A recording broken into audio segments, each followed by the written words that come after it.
Greetings to all of you बच्चों। मैं हूं जहांज़ेब मुग़ल और आज हम पढ़ने जा रहे हैं जी फील्ड ऑफ फोर्स के बारे में। ये हमारी प्लेलिस्ट जो हमने इलेक्ट्रोस्टैटिक की शुरू की हुई है उसका टॉपिक है और हम वही एनालॉजी यूज़ करेंगे जो हमने लास्ट टाइम की थी। हम 3 सर्कल्स में इसे अंडरस्टैंड करेंगे। तो सबसे पहले सबसे बाहर वाला सर्कल हमें ये बताता था जी ये पैथोलॉजी है कि हम किस तरह से पढ़ते हैं, किस तरह से याद करेंगे। तो सबसे बड़े वाला जो दायरा है वो हमें बताएगा जी कि कोई भी टॉपिक जो है वो किस जगह मौजूद है और क्यों मौजूद है। तो हमारा फील्ड ऑफ फोर्स हमें पता होना चाहिए कि क्यों है जी। तो ये इलेक्ट्रोस्टैटिक का टॉपिक है और इलेक्ट्रोस्टैटिक में हम क्या करते हैं जी, चार्जेस को स्टडी करते हैं at rest. Electrostatic under the influence of force.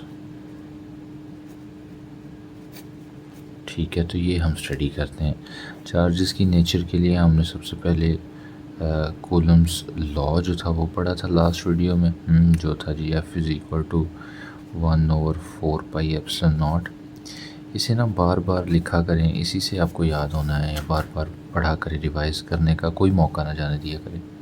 तो कूलम्स लॉ था जी, हमें फोर्स के बारे में बताता है और आज हमने उन्हीं चार्जेस की नेचर जो ये फोर्स है इसी की एक और एक्सटेंशन, या कह ले कि ये जो under the influence of force हमने कहा है इसकी एक और एक्सटेंशन फील्ड ऑफ फोर्स के बारे में पढ़ना है। तो फील्ड ऑफ फोर्स कह लें या वो कह लें, हमने कहा जी कि फोर्स तो अप्लाई करती है लेकिन टू व्हाट एक्सटेंट। वैसे तो नहीं है ना कि एक चार्ज लाहौर है और दूसरा पेशौर है, तो वो दोनों एक दूसरे पे फोर्सेस लगाएंगे, तो ऐसा भी नहीं है। तो ये आज हम डिस्कस करेंगे कि टू व्हाट एक्सटेंट जो हमारी कूलम्स लॉ है, जो फोर्स है वो किस एक्सटेंट तक एक्ट करती है। तो जिस तरह हमने कहा जी, तो ये टॉपिक फील्ड ऑफ फोर्स इसलिए है ताकि हम देख सकें कि what is the limitation for us. Coulomb's law के लिए क्या लिमिटेशन है चार्जेस को एक दूसरे पे फोर्स एक्सर्ट करने के लिए। तो ये हो गया जी बाहर वाला दायरा। अब उससे अंदर वाला दायरा जो है जी, ये कहता है जी कि आपको पता होना चाहिए कि जी ओवरऑल खेल क्या है, ओवरऑल गेम क्या है, हमने कहाँ से स्टार्ट करना है और कहाँ पे एंड करना है। दूसरा दायरा ये हमें बताता है। तो फील्ड ऑफ फोर्स टॉपिक में हम पहले फील्ड को डिफ़ाइन करेंगे, पहले उसे समझेंगे, ठीक है। उसके बाद उसका अगर कोई फार्मूला हुआ तो वो ड्रॉ करेंगे। उसके बाद उसके साथ साथ जो उसकी इंटेंसिटी है, उससे क्या मुराद है उसे पढ़ेंगे। उसका अगर कोई फार्मूला हुआ तो वो ड्रॉ करेंगे। फार्मूले से या मुराद उसके यूनिट वगैरह और बाकी सारी चीज़ें भी हैं, और इसकी फ़िज़िकल रिप्रेजेंटेशन कैसे होती है, उसमें वो फील्ड ऑफ लाइंस आ जाएंगी, वो सारा कुछ आ जाएगा। तो हमने फील्ड को डिफ़ाइन करके समझना है, फार्मूला यूनिट डिस्कवर करना है, बाद में उसकी इंटेंसिटी को पढ़नी है और उसका फार्मूला, और उसके बाद ये देखना है उसकी डायरेक्शन वगैरह के बारे में देखना है। तो ये हो गया जी दरमियान वाला दायरा। अब आ जाएगा जी सेंटर वाला, विच इज़ दी कोर। इसमें हम सारा कुछ डिस्कस करेंगे कि वो किस किस तरह से प्रोसीड करना है और अगर कोई वैल्यूज़ हैं तो वो क्यों है, ठीक है। तो ये पता चल गया जी। तो अब तक हमने कहा जी फील्ड ऑफ फोर्स हमने पढ़ना है, इलेक्ट्रोस्टैटिक का टॉपिक है, चार्जेस की नेचर को समझने के लिए कि वो एक दूसरे पर किस एक्सटेंट तक फोर्स लगाते हैं। इसमें फील्ड को पढ़ेंगे, इंटेंसिटी को पढ़ेंगे और उनकी रिप्रेजेंटेशन को पढ़ेंगे, ठीक है। तो ये 3 चीज़ें आपके फिंगर टिप पे होनी चाहिए। फील्ड को पढ़ना है, इंटेंसिटी को पढ़ना है और रिप्रेजेंटेशन को पढ़ना है आज के लेक्चर में। तो सबसे पहले हम स्टार्ट करते हैं जी, फील्ड या फील्ड ऑफ फोर्स है। तो लफ्ज़ को हमने पहले समझना है जी कि फ़ील्ड से क्या मुराद है। तो फील्ड के बारे में हम जानते हैं जी, अगर आपने बचपन में क्रिकेट खेली हो तो एक पिच होती थी और उसके गिर्द एक बाउंड्री होती थी, उसमें हमने मुख्तलिफ प्लेयर्स को खड़ा किया होता था, ठीक है। जिन्होंने बॉल को रोकना होता था तो हम कहते थे कि ये फील्डिंग कर रहे हैं, फील्डिंग कर रहे हैं, फील्डिंग कर रहे हैं। तो नहीं, बल्कि इससे ज़्यादा आसान करते हैं। अगर बचपन की बात ही करनी है तो आपके पास अगर 2 मैग्नेट कहीं से आपके हाथ लग जाते थे, अपनी वो रिमोट वाली गाड़ी को तोड़ के उसकी मोटर में से मैग्नेट जो निकाला करते थे, तो हम देखते थे कि एट ए सर्टेन डिस्टेंस जब हम उन्हें रखते हैं तो एक दूसरे से चिपक जाते हैं। लेकिन जब हम उन्हें एक सर्टेन डिस्टेंस के बाहर रखते हैं तो फिर वो एक दूसरे पर फोर्स एक्सर्ट नहीं करते। तो जिस एक्सटेंड तक अगर हम इसे मज़ीद यहाँ तक ले आएँ तो ये फिर से उसकी तरफ भागेगा, दोनों अटैच हो जाएंगे। तो ये जिस एरिए तक जिस बाउंड्री तक एक चार्ज दूसरे पे फोर्स लगा सकता है तो वो उसकी फील्ड कहलाती है। तो ये होगा जी फील्ड की अंडरस्टैंडिंग कि वो किस एरिए तक करती है, असरअंदाज होती है। बुनियादी फोर्सेस जो हमारे पास हैं, जिस तरह एक तो ये कॉलम्स वाली फोर्स है ना, तो एक ग्रेविटेशन की है। तो ये दोनों जो है वो इन्वर्स स्क्वायर लॉ को फॉलो करते हैं कि उनके डिस्टेंस जो है ना उनके स्क्वायर के इन्वर्स ही होते हैं ये दोनों फोर्सेस। तो अब हम आते हैं जी उसके सेंटर वाले दायरे की तरफ। यानी ये तो आपको पता चल गया ना कि फ़ील्ड होती क्या है, इसकी प्रॉपर डेफिनेशन क्या है। तो मिचेल फैराडे साहब, इसे कोई माइकल फैराडे भी पढ़ते हैं, फैराडे भी पढ़ते हैं। तो इलेक्ट्रोस्टैटिक में ना इन दो बंदों का ही काम है, एक कूलम साहब का और एक मिचेल फैराडे साहब का। तो फैराडे साहब ने इसका कॉन्सेप्ट दिया था और उन्होंने कहा था जी कि जिस तरह चार्ज किसी भी फंडामेंटल पार्टिकल की इंट्रिंसिक प्रॉपर्टी है, उसी तरह फील्ड भी एक इंट्रिंसिक प्रॉपर्टी है। और इंट्रिंसिक प्रॉपर्टी के बारे में हमने लास्ट लेक्चर में भी कहा था कि ये ऐसे ही है कि आप मुझसे पूछेंगे कि इंसानों के 5 उंगलियां क्यों होती हैं, 6 क्यों नहीं होती हैं, नाक की जगह कान क्यों नहीं होता, तो वो इंट्रिंसिक प्रॉपर्टी है कि ऐसा ही होना है। तो चार्ज की भी इंट्रिंसिक प्रॉपर्टी है कि उसके गिर्द फील्ड होगी। तो ये वो रीजन है जिसमें कोई भी चार्ज दूसरे पर फोर्स एक्सर्ट कर सकता है। ठीक हो गया जी। अब है जी इसकी रिप्रेजेंटेशन। तो इसकी रिप्रेजेंटेशन पहले तो है एक जनरल एक लिखी पढ़ी जो डेफिनेशन है वो ये है जी, स्पेस और रीजन। मैं अक्सर ना ये लिखने वाले काम को अवॉइड ही करता हूँ इस वजह से, क्योंकि आपके पास हेल्पिंग बुक्स इतनी ज़्यादा हैं और बाकी सारा कुछ इतना ज़्यादा है, तो वो खुद ही सारा कुछ सेपरेट करके लिखा होता है। तो हम फोकस क्यों ना करें सिर्फ टॉपिक समझने में, और इससे आपकी क्रिएटिविटी भी दबती है। आप वही वाली जो है वो डिज़ाइन कर लेते हैं अपने नोट्स वगैरह जैसे टीचर ने बताया होता है, तो ख़ुद थोड़ा सा क्रिएटिव हुआ करें। तो इस वजह से तो ये स्पेस या रीजन है किसी भी चार्ज के गिर्द। तो जहाँ तक वो दूसरे चार्ज पे फोर्स एक्सर्ट कर सकता है उसे हम कहते हैं जी कि ये फील्ड ऑफ फोर्स है या अकेली इलेक्ट्रिक फील्ड है। तो इलेक्ट्रिक फील्ड को अब है कि जी हम मेजर कैसे करते हैं। अब ये देखें ना, अब एक चार्ज पड़ा हुआ है तो उसके गिर्द फील्ड तो है, लेकिन हमें पता कैसे चलेगा। और ये होती भी बड़ी मतलब एटॉमिक लेवल के पार्टिकल्स हैं, चार्जेस हैं, तो कैसे पता चलेगा। तो इसकी टेस्टिफिकेशन के लिए एक फिनोमेना को समझना, हमने शायद पिछली वीडियो में भी डिस्कस किया था। एक होता है जी टेस्ट चार्ज और एक होता है जी यूनिट चार्ज। यूनिट चार्ज भी कहते हैं, इसे पॉइंट चार्ज भी कहते हैं, काफ़ी कुछ ऐसे कहते हैं। पॉइंट चार्ज ज़्यादा इस्तेमाल होने वाली एनालॉजी है। तो टेस्ट चार्ज क्या होता है, जिस तरह नाम से ज़ाहिर है कि ये टेस्ट के लिए इस्तेमाल होता है। और पॉइंट चार्ज कोई भी वो पॉइंट जिसे हम अंडर ऑब्जर्वेशन लाते हैं। तो अक्सर जो है ना हम टेस्ट चार्ज को जो है वो क्यू नॉट से ज़ाहिर करते हैं और इसे खाली क्यू से। तो क्यू नॉट के लिए कुछ कंडीशंस होती हैं कि एक तो ये कि भाई बहुत छोटा होना चाहिए, क्योंकि हमने कहा ना जी कि हमारी जो फोर्सेस हैं, फ़र्ज़ करें कॉलम फोर्स है, ये हमारे पास होती है म्यूचुअल, यानी कि ये अगर इस पे लगा रहा है तो ये इस पे भी लगा रहा होगा। तो अगर हमारा टेस्ट चार्ज बड़ा होगा तो स्टडी तो हम इसे करना चाह रहे हैं, तो ये बजाय इसकी तरफ जाए ये भी उसे अपनी तरफ खींच लेगा। तो खींचता तो होगा, लेकिन अगर वो बहुत ज़्यादा छोटा होगा तो उसका हम निगलेक्ट कर सकते हैं। तो इस वजह से टेस्ट चार्ज को बहुत छोटा होना चाहिए। और यूजुअली ये पॉजिटिव लिया जाता है, नेगेटिव भी लिया जा सकता है, लेकिन हम पॉजिटिव लेते हैं। उसकी वजह ये है कि नेगेटिव को जो है ना वो इंडिपेंडेंट अलग से रखना जो है बड़ा मसला है, क्योंकि वो ना फिर न्यूट्रलाइज हो जाता है। तो टेस्ट चार्ज जो है वो क्यू नॉट से ज़ाहिर होता है, पॉजिटिव होता है यूजुअली, और बहुत छोटा होता है। पॉइंट चार्ज जो है वो चार्ज अंडर ऑब्जर्वेशन है, क्यू से ज़ाहिर होता है। ठीक है, तो ये तो हो गया जी। हमने कह दिया जी कि एक फील्ड होती है जिसमें वो दूसरे चार्ज पे फोर्स एक्सर्ट कर सकता है, उसे हम इलेक्ट्रिक फील्ड कहते हैं या फील्ड ऑफ फोर्स कहते हैं। अब है जी कि हमने इलेक्ट्रिक फील्ड को तो डिस्कस कर लिया है, अब आता है जी कि इलेक्ट्रिक फील्ड कितनी।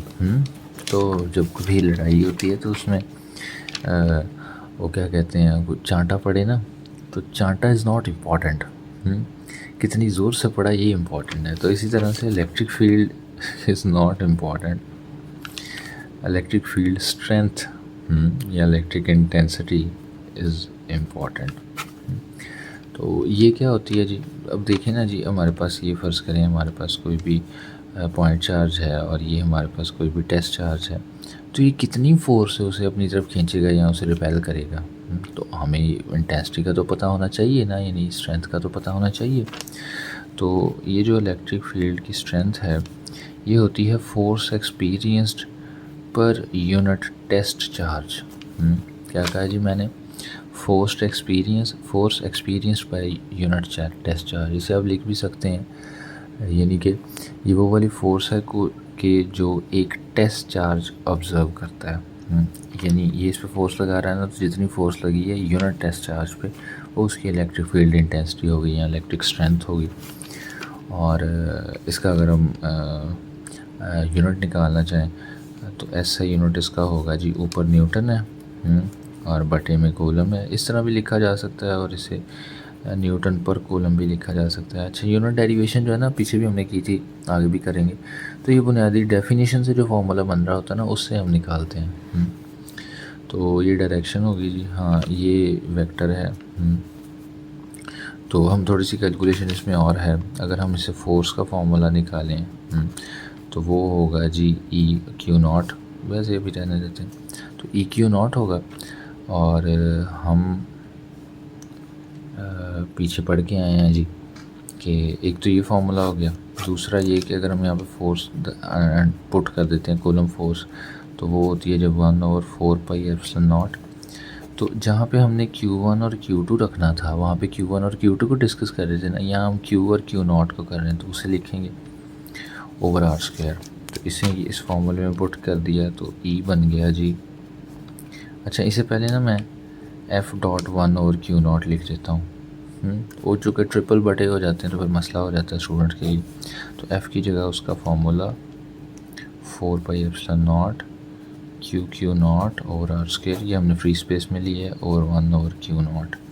तो ये इसे हमने काट दिया, तो ये बन गया जी 1/4 pi epsilon naught Q over R square. तो ये भी इंटेंसिटी का फार्मूला है और अक्सर न्यूमेरिकल में हम ये यूज़ करेंगे। तो आपने इसे याद नहीं करना है, ऐसे टेंशन नहीं लेनी, आपने सबसे पहले क्या करना है, इसे ड्रॉ करना है, इसी तरह से इसे कैलकुलेट करना, तो फिर जो है ना आपको भूलेगा नहीं। अच्छा, एक चीज़ ध्यान रहे, ये वाला फार्मूला हम तब यूज़ करेंगे जब हमें टेस्ट चार्ज दिया होगा, और ये वाला फार्मूला हम तब यूज़ करेंगे जब हमें पॉइंट चार्ज दिया होगा। तो ये आपके जहन में होना चाहिए। तो ये भी इलेक्ट्रिक फील्ड का फार्मूला हो गया जी। अच्छा, चूँकि हमने ऊपर कहा जी कि ये तो वेक्टर्स हैं, तो ये हम कोई भी उसकी जो है वो यूनिट जो भी डायरेक्शन है वो लिख देते हैं। तो चूँकि ये वेक्टर है तो इसकी डायरेक्शन बताना तो बहुत ज़रूरी है। मैग्नीट्यूड तो हमने निकाल लिया, उसका फार्मूला लिख लिया, उसकी यूनिट लिख ली, तो इसकी जो डायरेक्शन है वो करेंगे हम किस टॉपिक में, जिसके बाद आज ही हम करेंगे इलेक्ट्रिक फील्ड लाइन में। इलेक्ट्रिक फील्ड लाइन में तो इलेक्ट्रिक फील्ड लाइन क्या है जी, फराडे साहब नहीं जी, ये एक रिप्रेजेंटेशन है कि अगर कोई फिज़िकली रिप्रेजेंट करना चाहता है फील्ड को, तो मतलब वो क्या पॉइंट लगाता रहेगा, बताता रहेगा। तो ये रिप्रेजेंटेशन है इलेक्ट्रिक फील्ड इंटेंसिटी या इलेक्ट्रिक फील्ड की, कि वो किस तरह से प्रोसीड करती है। तो इसके कुछ पॉइंट्स हैं। सबसे पहले तो ये कि जी ये पॉजिटिव चार्ज की गिरद कैसी होती है, ये कैलकुलेट कैसे करते हैं, पहले तो ये समझ लें। तो हम ना जी बराबर फासले पर रख देते हैं ये टेस्ट चार्ज, नज़र आ रहा है आपको, उसके दरमियान में हम अपना पॉइंट चार्ज रखते हैं। तो ये जैसे हमने रखा है ना, तो यहाँ इन पे फोर्स एक्सर्ट होगी, तो यहाँ तो ये अंदर की तरफ आएंगे सारे, तो यहाँ बाहर की तरफ जाएंगे। तो जब हमारा पॉइंट चार्ज पॉजिटिव होगा तब ये जाएंगे, रिपेल होंगे, रिपेल इन व्हाट केस, चूँकि टेस्ट चार्ज हम लेके चल रहे हैं कि ये भी पॉजिटिव है, तो पॉजिटिव पॉजिटिव को रिपेल करेगा। तो इसकी एनालॉजी हम इस तरह से बना लेंगे अंडरस्टैंड करने के लिए। फील्ड लाइंस कुछ भी नहीं है, लाइंस हैं कुछ निकल रही हैं, तो चूँकि ये रिपेल कर रहे हैं तो हम इसे बाहर की तरफ लगाएंगे। अच्छा, मेरी ड्राइंग थी तो बड़ी अच्छी, यहाँ पे नहीं हो रही तो इनका ना जो डिस्टेंस है ना, वो तो कोशिश करनी है कि एक जैसा रहे। आइडियली तो नहीं होगा, लेकिन कोशिश करनी है कि एक जैसा रहे, फिर वो डेफिनेशन पे पूरा होता है। तो अगर पॉजिटिव होगा पॉइंट चार्ज, तो उसकी ये रिप्रेजेंटेशन है, आपकी किताब में भी सारा कुछ लिखा है। अगर नेगेटिव होगा तो वो सारे अट्रैक्ट हो जाएंगे। इसमें अगर फर्स्ट करें हम नेगेटिव करते हैं तो ये पॉजिटिव है, तो पॉजिटिव नेगेटिव अट्रैक्ट होंगे। तो नेगेटिव के केस में ये सारी जो फील्ड ऑफ लाइन है ये अंदर की तरफ जाएंगी। ठीक हो गया, ये हो गया पॉजिटिव और नेगेटिव के केस में। तो क्या होगा अगर सेम चार्जेस होंगे, दो सेम चार्जेस को अब हम डिस्कस करने जा रहे हैं। ओहो, तो फ़र्ज़ करेंगे जी मेरे पास एक यहाँ पर भी पॉजिटिव है, तो यहाँ पर भी पॉजिटिव है, तो जो उसकी फील्ड्स निकलेंगी तो वो इधर तो सारी होंगी सेम ही, बाहर की तरफ ही। ओहो, लेकिन जब हम जाएंगे ना जी इस तरफ, तो इस तरफ ये इस वजह से नहीं होगी क्योंकि इधर ए बी चार्ज है, तो ये आपस में भी एक दूसरे को रिपेल कर रहे हैं, तो ये कुछ इस तरह से मोल्ड हो जाएगी।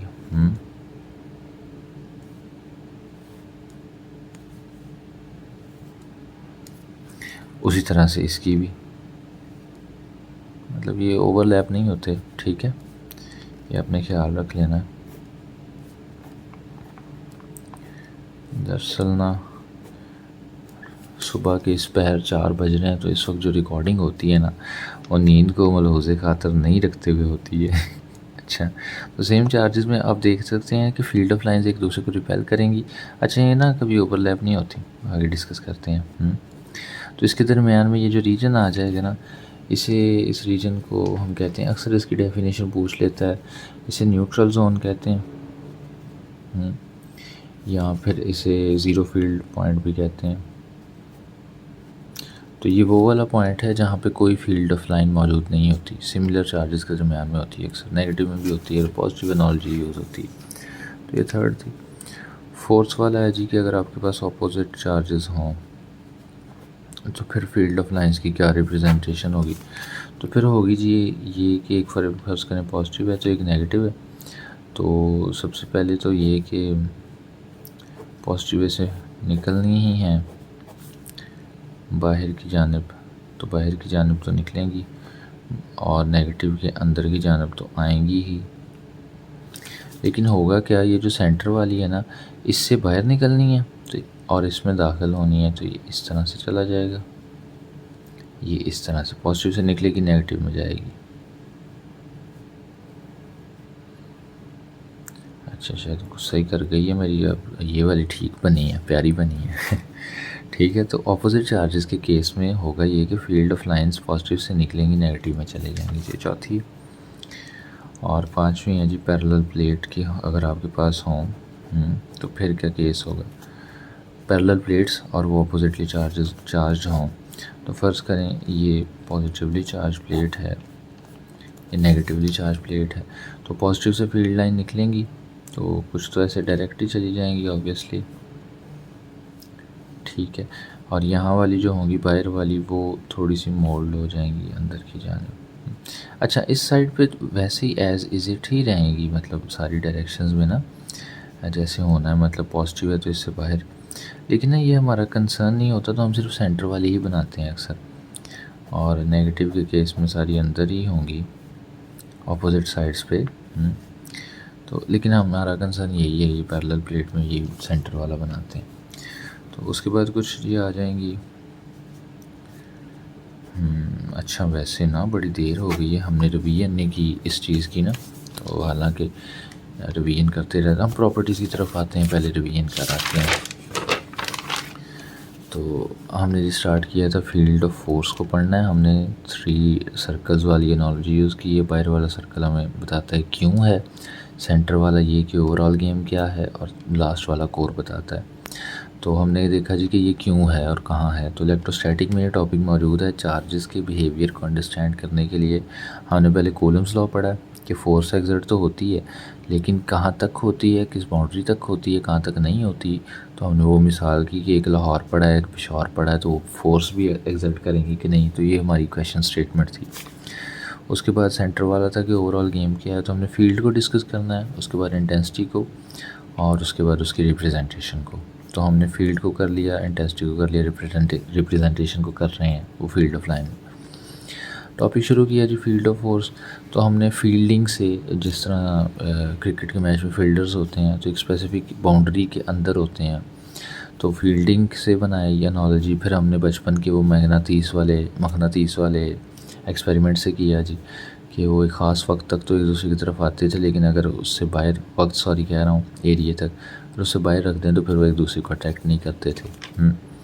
मिचेल फैराडे साहब ने ये दिया था जी, फैराडे साहब ने फील्ड के बारे में। तो जिस तरह से चार्ज एक फंडामेंटल पार्टिकल की इंट्रिंसिक प्रॉपर्टी है, फील्ड भी इंट्रिंसिक प्रॉपर्टी है। तो ये स्पेस या रीजन है जहाँ तक एक चार्ज दूसरे पर फोर्स लगा सकता है। चार्जेस की दो किस्में हमने पढ़ी जी। टेस्ट चार्ज कि जी हमारे फील्ड तो है, तो टेस्ट कैसा होगा, कैसे होगी कि है कि नहीं, कितनी है कितनी नहीं। तो टेस्ट चार्ज है जी, तो वो क्यू नॉट टेस्ट चार्ज होता है जी, तो वो क्यू नॉट से ज़ाहिर करते हैं। यूजुअली पॉजिटिव होता है और साइज़ में मतलब मैग्नीट्यूड में बड़ा कम होता है, बड़ा थोड़ा होता है। क्यों जी? क्योंकि ऐसा ना हो कि वो हमारे पॉइंट चार्ज को अपनी तरफ करे। दूसरा जो पॉइंट चार्ज या यूनिट चार्ज होता है, तो ये वो होता है जो अंडर ऑब्जर्वेशन होता है। इसे क्यू एनालॉजी से अक्सर जाहिर किया जाता है। आगे जी इलेक्ट्रिक इंटेंसिटी हमने शुरू कर दी जी कि फील्ड तो होती है, ये तो ठीक है, लेकिन वो कितनी होती है। सो चांटा इज़ नॉट इम्पॉर्टेंट, कितनी ज़ोर से पढ़ा ये इम्पॉर्टेंट है। तो हमने कहा जी फोर्स एक्सपीरियंस पर यूनिट टेस्ट चार्ज वो हमारी फील्ड होती है। एस आई यूनिट हमने इससे निकाला जी न्यूटन पर कोलम। और ये भी एक फार्मूला है फोर्स का, अगर हमें इंटेंसिटी दी और टेस्ट चार्ज दिया गया हो। तो हमने कहा जी कि फ़ोर्स अगर कोलम फोर्स है, अगर हम वो उसे पुट करते हैं, यहाँ पे Q1 Q2 होता है, यहाँ पे टेस्ट चार्ज और पॉइंट चार्ज हमने किया, तो टेस्ट चार्ज आपस में कट गए, तो ये वाला फार्मूला बन गया। तो हमने कहा जी कि ये तो वेक्टर होती है, तो ये तो हमने मैग्नीट्यूड तो कैलकुलेट कर ली, तो इसकी डायरेक्शन कैसे पता चलेगी। तो डायरेक्शन के लिए हमने इलेक्ट्रिक फील्ड लाइंस का फिनोमेना पढ़ा। तो ये एक रिप्रेजेंटेशन का तरीक़ाकार है, मिचेल फैराडे ने दिया था। तो इसमें हमने कुछ एनालॉजीज़ पढ़ी कि अगर पॉजिटिव चार्ज हो, हाँ ये पढ़ा जी कि हम स्पेसिफाई कैसे करते हैं। तो हम टेस्ट चार्ज को रखते हैं एक ख़ास फासले पे, और उसके सेंटर में हम अपना पॉइंट चार्ज को रखते हैं, ठीक है, ऑब्जर्वेबल चार्ज को रखते हैं। तो अगर वो रिपेल हो, चूँकि टेस्ट चार्ज भी पॉजिटिव होता है, तो फिर हम ये वाली लाइन वो पूरी फॉलो करते हैं ना, इस डायरेक्शन में रिपेल होते हैं। और अगर नेगेटिव चार्ज को दरमियान में रखें तो वो सारे अट्रैक्ट होते हैं इस डायरेक्शन को फॉलो करते हुए। तो पॉजिटिव में बाहर की तरफ, नेगेटिव में अंदर की तरफ।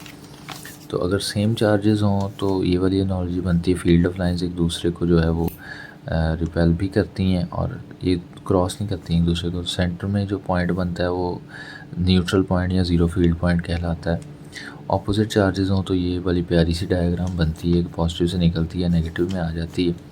पैरेलल प्लेट्स हों तो ये वाला सिनेरियो बनता है, यानी कि पॉजिटिव से निकलती है और नेगेटिव में आ जाती है फील्ड ऑफ लाइंस, ठीक है।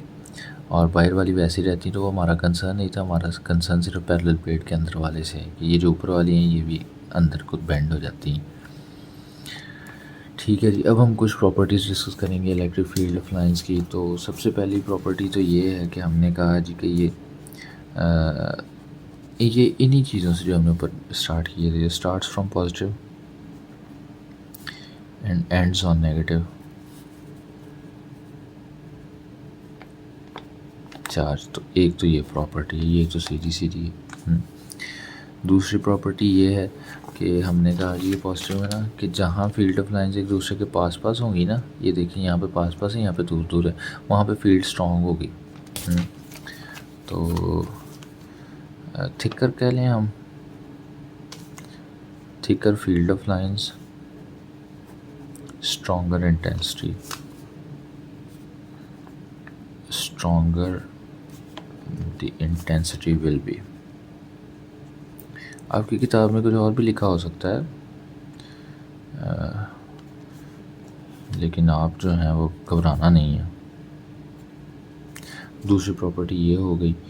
हाँ, एक और प्रॉपर्टी है। अब फ़र्ज़ करें हम ऊपर भी डिस्कस करते आ रहे हैं जी कि चार्ज की जो फ़ील्ड की डायरेक्शन है, तो फ़ील्ड तो वेक्टर है, तो वेक्टर की मल्टीपल डायरेक्शंस नहीं होती, वेक्टर की होती है एक डायरेक्शन। तो अगर इसमें या इसमें या इसमें हम किसी एक ख़ास पॉइंट पे फ़र्ज़ करें, मैं इस पॉइंट पे जानना चाह रहा हूँ कि फ़ील्ड क्या है, तो वो हमें क्या देगा जी, ये फ़ील्ड, ये हम लाइन फॉलो नहीं करेंगे, हम करेंगे जी टेंजेंट ड्रॉ, अमूद इसे कहते थे।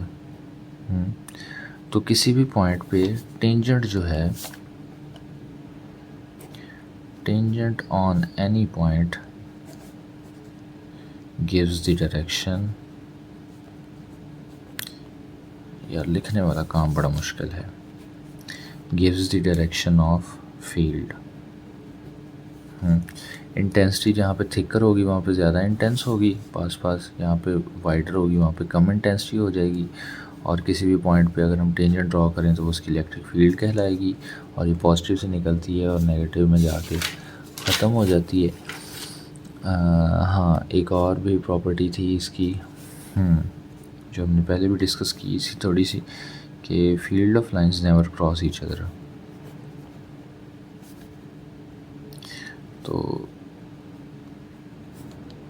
ये जो है ना, हमारे एक टीचर हुआ करते थे, उनका फेवरेट क्वेश्चन होता था, उन्होंने सारे वाइवास में यही पूछना होता था कि जी field of lines never cross each other, why. वो ख़ास उनका एक एक्सेंट था। तो फील्ड ऑफ लाइंस एक दूसरे को क्रॉस नहीं करती हैं, हमने ऊपर भी देखा यहाँ पे, हालांकि हमसे डायग्राम में हो रही थी, लेकिन वो मैंने बता दिया कि रिपेल करती हैं, कभी भी ऐसा नहीं हो सकता कि एक दूसरे को ओवरलैप करें। तो ये क्यों नहीं होता? इस वजह से नहीं होता जी कि वेक्टर आर यूनिडायरेक्शनल, यानी वेक्टर्स की एक डायरेक्शन होती है एक पॉइंट पे। तो अगर फ़र्ज़ करें यहाँ पे मैं कह दूँ ये इधर भी है, और मतलब कोई भी एक पॉइंट है, तो मैं कहूँ जी कि ये इधर भी ट्रैवल कर रहा है और इधर भी ट्रैवल कर रहा है, मतलब एनालॉजी के लिए। तो ये तो बात ठीक नहीं है ना, एट एक ही टाइम पे, एक ही टाइम पे तो ऐसे नहीं ना हो सकता। तो चूँकि field of lines never cross, इसकी वजह ये है कि ईच पॉइंट पे हमारा जो टेंजेंट है, वो हमें फील्ड की डायरेक्शन देता है, और फील्ड यूनी डायरेक्शनल होती है एट ए पॉइंट करना बहुत ज़रूरी है। तो ये भी प्रॉपर्टी हो गई जी। और इसके अलावा बस यही है, बाकी अगर कुछ चीज़ें होगी, कुछ न्यूमेरिकल्स वगैरह होंगे। तो वीडियो का टाइम हमारा 27 मिनट हो गए हैं। तो इसके बाद ना इसकी एप्लीकेशंस हैं, अगर आप कूलम्स लॉ वाला आपने लेक्चर लिया है ना, तो वहाँ पे पूरे चैप्टर का लेआउट एक बनाया हुआ है कि किस तरह से हमने बनानी है, अपना चैप्टर को लेके चलना है। तो हमारा पहला पोर्शन कंप्लीट हो गया, जिसमें हमने कूलम्स लॉ पढ़ा और उसके साथ इलेक्ट्रिक फील्ड इंटेंसिटी के बारे में पढ़ा, इलेक्ट्रिक फील्ड के बारे में पढ़ा। अब हम इसकी एप्लीकेशंस हैं जो ज़ीरोग्राफी और इंकजेट प्रिंटर है वो डिस्कस करेंगे, लेकिन टाइम कम हो गया तो वो हम आइंदा वीडियो में कर लेंगे। तो हम एक रिवीजन करते हैं और फिर देखते हैं आगे क्या करते हैं। तो अगली बार जब भी आप वीडियो देखें, एक बार आपने पूरी देखी होगी, तो अगली बार जब भी देखें तो आपने सिर्फ ये लास्ट वाले 2-3 मिनट ही देखने हैं रिवीजन के लिए, ठीक है। तो इलेक्ट्रिक फील्ड ऑफ फोर्स हमने टॉपिक पढ़ना था। तो मिचेल फराडे साहब ने कहा जी कि ये फील्ड जो है ये इंट्रिंसिक प्रॉपर्टी है किसी भी चार्ज की, और हमने एनालॉजी से समझा जी कि एक ख़ास एरिए तक, एक ख़ास स्पेस या रीजन तक वो फोर्स एक चार्ज दूसरे पर एग्जर्ट करता है, उसके बाद वो नहीं करता। टेस्ट चार्ज और पॉइंट चार्ज की डेफिनेशन हमने की और देखा कि उन्हें कैसे लिखना है, और ये देखा जी कि टेस्ट चार्ज हमेशा छोटा होना चाहिए, क्योंकि कूलम लॉ जो है वो म्यूचुअल होती, तो ऐसा ना हो कि टेस्ट चार्ज हमारे ऑब्जर्वेशन चार्ज को ही खींच ले अपनी तरफ। उसके बाद इंटेंसिटी का टॉपिक शुरू हो गया, इलेक्ट्रिक फील्ड इंटेंसिटी या स्ट्रेंथ का। तो फोर्स एक्सपीरियंस पर unit test charge is equal to the intensity, ये उसका ऐसा यूनिट है जो हमने इसी से डिड्यूस किया है, ये भी उसका एक फार्मूला है। हम अगर फोर्स की जगह पे ये कॉलम फोर्स का फार्मूला इन फ्री स्पेस जो है वो पुट कर दें तो टेस्ट चार्ज कट जाएगा, तो ये पॉइंट चार्ज के साथ इसका फार्मूला है। अब हमने कहा ये चूँकि वेक्टर है जिसकी डायरेक्शन को डिस्कस करना ज़रूरी है, जिसकी डायरेक्शन को हम इलेक्ट्रिक फील्ड लाइन में डिस्कस करते हैं। ये एक रिप्रेजेंटेशन है, मिचेल फराडे साहब ने दी थी। ये कहती है जी कि ये डिफ़ाइन हम इस तरह से करते हैं कि टेस्ट चार्ज को रखा होता है दरमियान में, पॉजिटिव या नेगेटिव रखते हैं, तो बिहेवियर देखते हैं कि टेस्ट चार्ज किधर गया है। तो पॉजिटिव चार्ज अगर हम दरमियान में रखेंगे टेस्ट यूनिट चार्ज, तो टेस्ट चार्ज सारे रिपेल हो जाएंगे, तो ये पाथ फॉलो होगा। नेगेटिव रखेंगे तो सारे अट्रैक्ट हो जाएंगे, ये पाथ फॉलो होगा। सेम चार्जेस रखेंगे तो एक दूसरे की फील्ड ऑफ लाइंस भी एक दूसरे को रिपेल करेंगी और दरमियान में ज़ीरो जोन, न्यूट्रल जोन हो या ज़ीरो फील्ड जोन हो जाएगा। चौथा जी, अगर ऑपोजिट चार्जेस होंगे तो वो पॉजिटिव से ओरिजिनेट होकर नेगेटिव में ख़त्म हो जाएगी। अगर पैरेलल प्लेट होंगी तो पॉजिटिव से निकलेंगी, नेगेटिव में चले जाएंगी। अंदर वाली बाहर वाली से हमारा कंसर्न ही नहीं है। प्रॉपर्टीज़ कहा जी कि ये स्टार्ट होती है पॉजिटिव से, नेगेटिव पे ख़त्म होती है। जहाँ पे ये करीब करीब होंगी फील्ड मजबूत होगी, जहाँ पे ये दूर दूर होगी फील्ड कमज़ोर होगी। किसी भी पॉइंट पे इसका जो टेंजेंट है वो डायरेक्शन देता है हमें फील्ड की, इलेक्ट्रिक फील्ड स्ट्रेंथ की, इलेक्ट्रिक फील्ड की, कि इस डायरेक्शन में हमने ये टेंजेंट ड्रॉ भी किया। चौथी है कि जी कि electric field lines never cross each other. इसकी वजह ये है कि हमारी जो फील्ड है वो यूनी डायरेक्शनल होती है। इसके बाद इसकी भी जो है वो अगली वीडियो जो है उसमें हम इसकी प्रैक्टिकल एग्जांपल्स को डिस्कस करेंगे और इंकजेट प्रिंटर और ज़ीरोग्राफी को डिस्कस करेंगे, और हो सका तो हम उसके साथ साथ अपनी न्यूमेरिकल्स को भी कुछ को कवर करेंगे। टिल दैट कीप वाइबिंग, मिलते हैं जी।